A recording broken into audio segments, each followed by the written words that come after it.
হামদুসানার পর আমাদের জুমার খুতবার বিষয়বস্তু ধারাবাহিক আলোচনা চলছে কোরবানি সংক্রান্ত। কোরবানি গুরুত্বপূর্ণ ইবাদত বলেই সমস্ত নবী ও রসুলগণের উম্মতগণ গুরুত্ব সহকারে এই কোরবানি পালন করে আসছে। তদ্রূপভাবে আমরাও এটাকে অতীব গুরুত্বপূর্ণ আমল মনে করে চলেছি।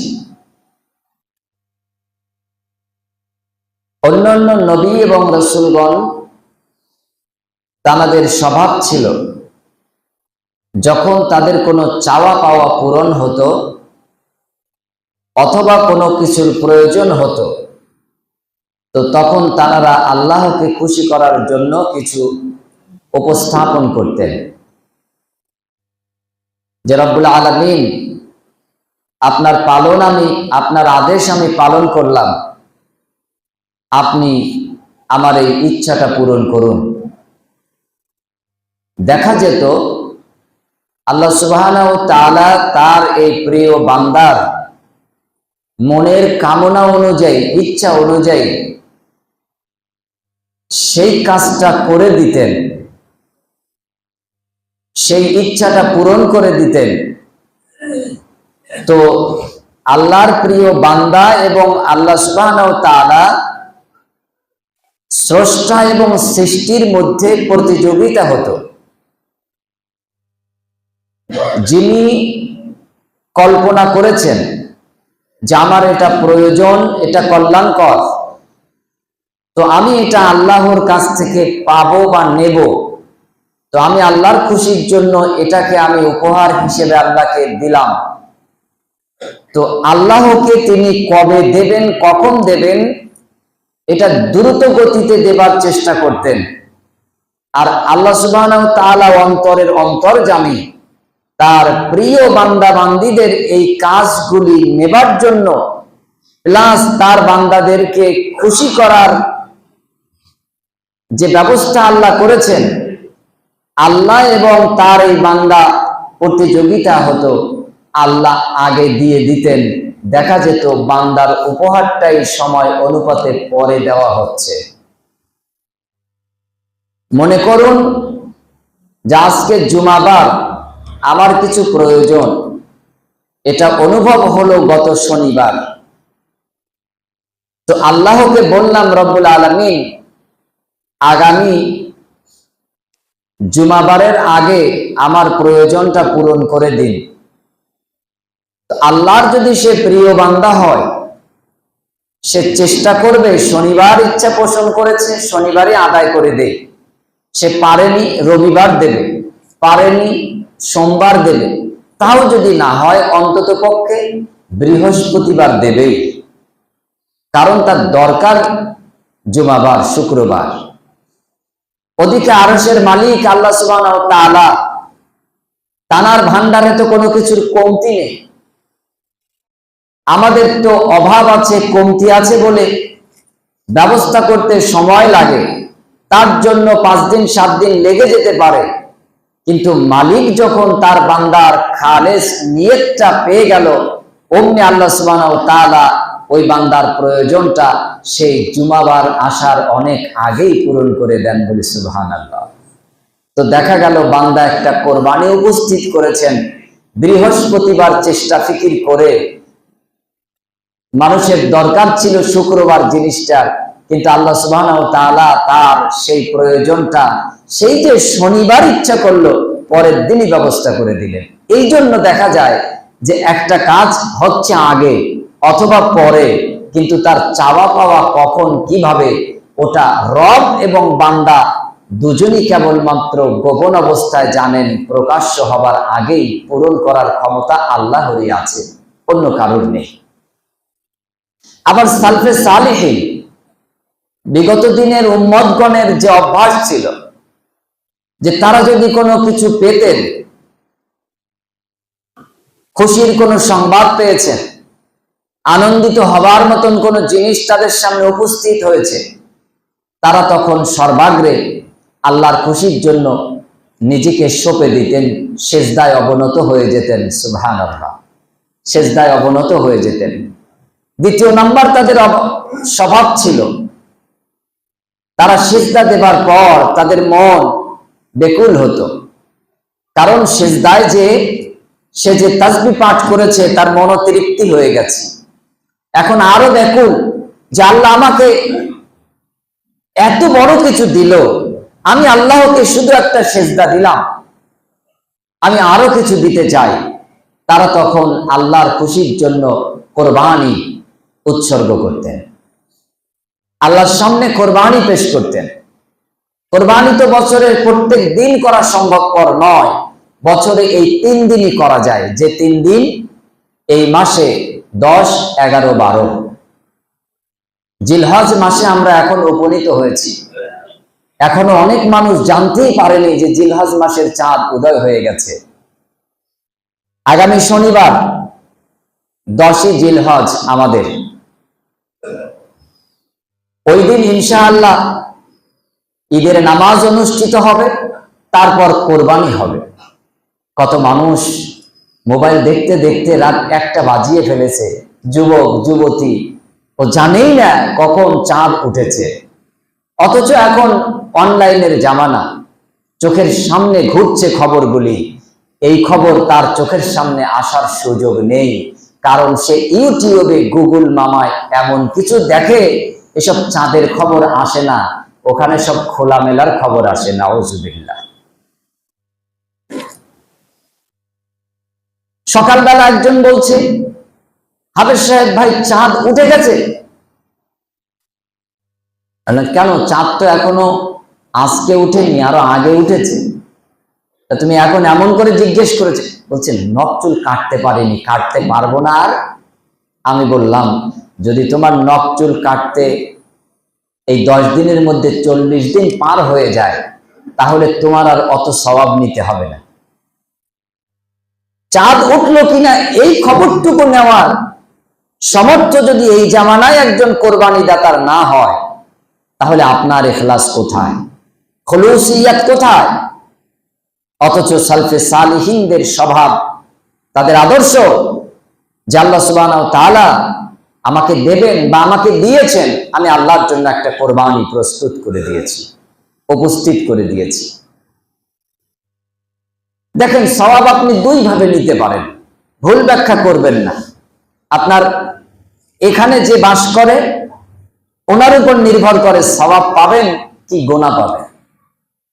আপনি একটা প্রাণী ক্রয় করে এনেছেন, প্রাণীটা বেশ মোটা তাজা, আপনি আল্লাহকে খুশি করার জন্য এনেছেন।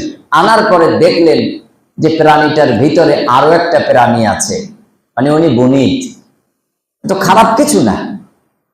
এখন আপনার উদ্দেশ্য, আমি আল্লাহর খুশির জন্য প্রাণীটা ক্রয় করে এনেছি, এটা কোরবানির জন্তু। আপনি নির্দিষ্ট সময়ে কোরবানি দিয়ে দিলেন, পাপ নেই। জেনে তারপরে কোরবানি দিলেন, গুনাহ নেই। আবার আপনি বাড়িতে আনার পর দেখলেন যে ছাগলটা, গরুটা এটা বনিদ আছে, অতএব আরো একটা প্রাণী, তো আমাকে তো আল্লাহ সমর্থ দিয়েছে এই প্রাণীটাকে পাল্টে আরেকটা প্রাণীকে উৎসর্গ করা, তো আমি সেই বুদ্ধিটা খাটিয়ে দিলাম। অথবা এই প্রাণীটাকে আমি এখন রেখে দিয়ে আরেকটা প্রাণী কিনে এনে আমি কোরবানি দিয়ে দেব, এর পেটে যেটা আছে ওটাও ভূমিষ্ঠ হবে আগামী বছর, কিংবা ওর যখন বয়স হবে তাকেও কোরবানি দেব, আর ও যার পেটে হলো তাকেও কোরবানি দেব আগামী বছর।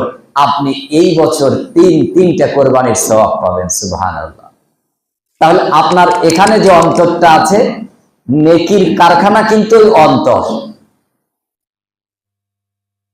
পাপ কিভাবে হবে? তাই তো কিনে এনেছি 23,000 টাকায় মোটা তাজা দেখে, অসুবিধা, এখন জেনে ফেলেছি লোক বাছুর আছে জেনে খাবে না, নেবে না, তো আমি একাই খাবো, এই চিন্তা ভাবনা করে যদি আপনি দেন, তো এই যে বনি প্রাণীটাকে কোরবানি দিলেন, আপনি পাপী হবেন।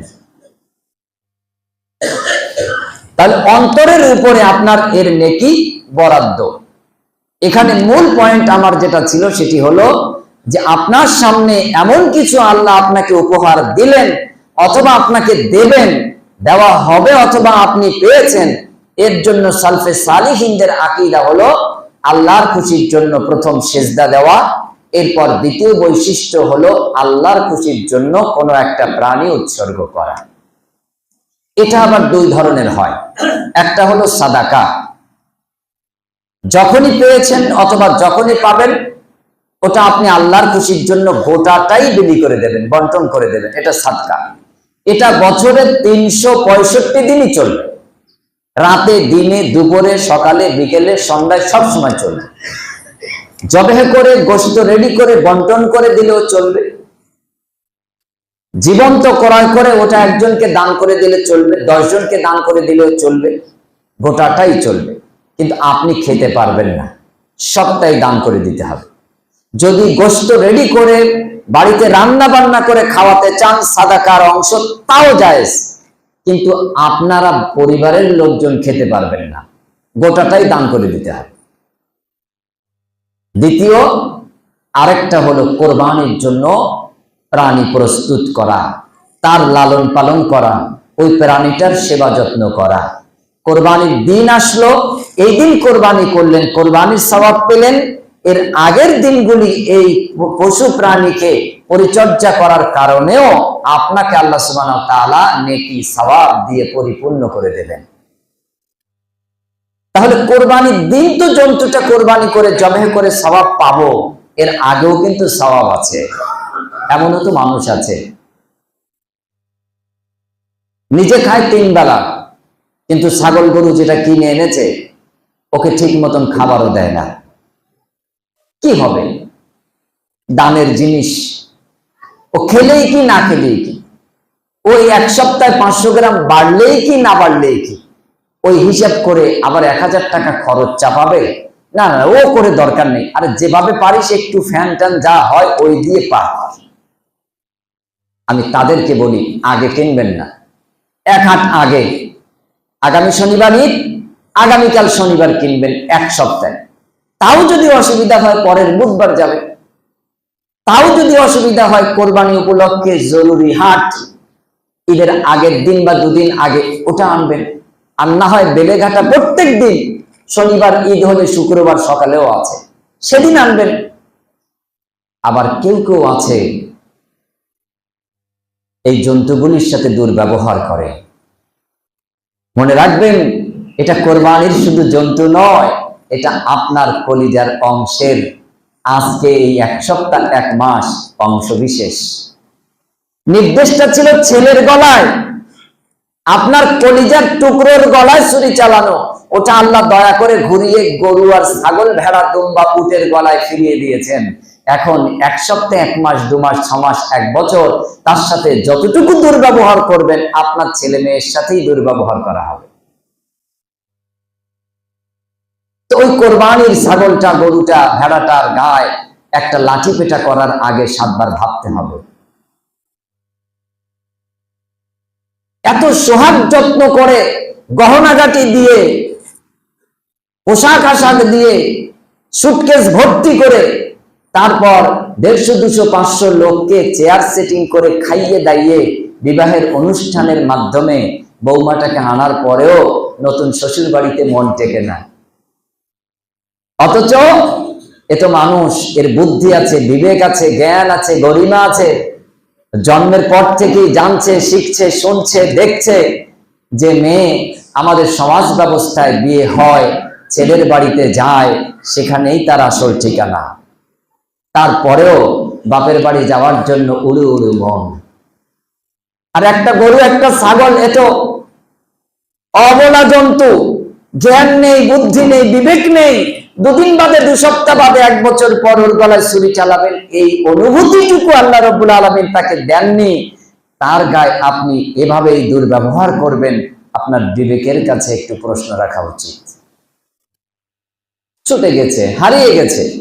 আরে হারিয়ে গেলে তো আপনার সওয়াব হারিয়ে যায়।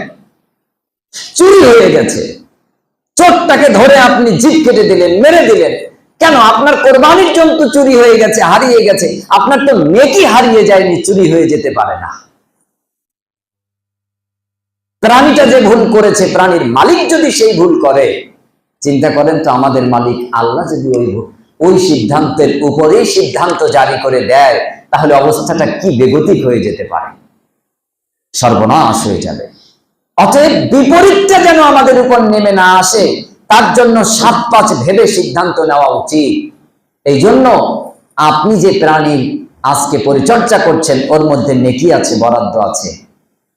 বাড়ির পোষ্য গরুটা, ছাগলটা, তাকে আপনি ঘাস খাওয়াচ্ছেন, ফ্যান খাওয়াচ্ছেন, এরপর হাটে নিয়ে বিক্রি করে টাকা নিয়ে জমিয়ে ঘর বাড়ি করবেন, আপনি সম্পদ বাড়াবেন, আলহামদুলিল্লাহ, সেটা ভালো কাজ। কিন্তু ওতে নেকি বরাদ্দ আছে বা এত ফজিলত আছে, এটা আমি ডাইরেক্ট বলতে পারবো না। কিন্তু কোরবানির জন্তুটার সাথে আপনি যদি একটু ভালো ব্যবহার করেন, তাকে একটু সেবা যত্ন করেন, তার সাথে আপনার একটা মিল মহব্বত, ভালোবাসা, আন্তরিকতা জন্মায়, মায়া মমতা জন্ম নেয়, তাহলে ওই নহর করা কোরবানি করার মাধ্যমে আল্লাহর নবী সাল্লাল্লাহু আলাইহি ওয়াসাল্লাম বলেছেন, তোমার কোরবানির নেকি অনেক গুণ আল্লাহ বাড়িয়ে দেবে। এ তো গেল প্রাণীর সাথে ভালো ব্যবহার। গত জুমায় যেটা শেষ পয়েন্টে নিয়ে শেষ করেছিলাম, যে ওই যে আপনার আত্মীয় স্বজন, পাড়া প্রতিবেশী, পিতা মাতা, তাদের সাথে দুর্ব্যবহার করে, তাদের খাট আলাদা, তাদের ঘর আলাদা, তাদের ভাঙাচুরো, আর আপনি অট্টালিকা, এরপর বড় প্রাণী, কোনো প্রয়োজন নেই।